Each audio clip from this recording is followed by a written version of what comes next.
I just finished the final prototype of my high-efficiency diesel engine, my hands covered in grease, my knuckles scraped raw after 2 years of working after hours in the shop when my boss Tom walked in with two cops and said this is the guy who's been stealing parts from the shop for the last 6 months. We have him on camera. I froze, the sound of air compressors hissing in the background fading to static. I've been a mechanic for 10 years, worked at Tom's shop for 5, was the head technician, built the shop's reputation for fixing engines no one else could, with my apprentice Jax who I'd taken under my wing when he was 19 fresh out of high school. The cops showed me security footage of a guy in a hoodie same build as me stealing parts from the shop, loading them into a truck that looked just like mine. I was arrested, taken to the station, booked for grand theft, and when I got out on bail I checked my email.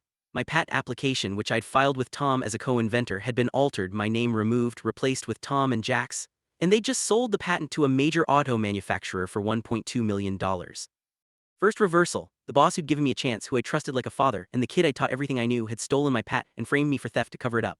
I drove to the shop and walked in on Tom and Jax popping champagne, the $1.2 million check sitting on the desk between them. Jax looked up, smiled, and said, "You should have never trusted us, old man. That pat's ours now. The shop's gonna be ours too once you're in jail." That's the second reversal. They'd planned the whole thing, not just to steal the pat, but to take over the shop and send me to prison for a crime I didn't commit. I sat in my truck that night, staring at the shop, feeling like my entire world had burned to the ground. I'd spent 10 years building my reputation as a mechanic, poured my blood, sweat, and tears into that pat, and now I was a felon with no way to prove my innocence. I pulled myself together, and remembered the hidden camera I'd installed in my personal workshop bay, the one I'd set up after my tools kept going missing, and the timestamp video files I'd saved of every single step of building the prototype, every design draft, every recorded call with the patent office, after Jax kept asking about my patent plans 4 months prior. That's the third reversal. The camera I'd installed to protect my tools was the only thing that could save me. I pulled the footage and found everything. Jax stealing the parts from the shop, wearing a hoodie that matched mine, driving a truck he'd borrowed that looked just like mine, Tom and Jax in my workshop bay, stealing my prototype designs, altering the patent application, admitting to the cop that they'd framed me to get me out of the way. I sent the full footage to the police, the district attorney, the patent office, and the auto manufacturer that had bought the patent. The police dropped all charges against me immediately, and arrested Tom and Jax for grand theft, fraud, and filing false police reports.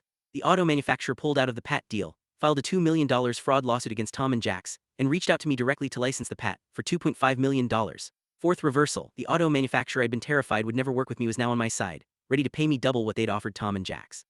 The final reversal hit a month later, when Tom was forced to file for bankruptcy and put the shop up for sale. I used the money from the patent deal to buy the shop lock, stock, and barrel for half its value. Tom and Jax showed up at the shop a few days later begging for a job, saying they were broke, facing jail time, when I handed them the restraining order and said, "You wanted this shop so bad.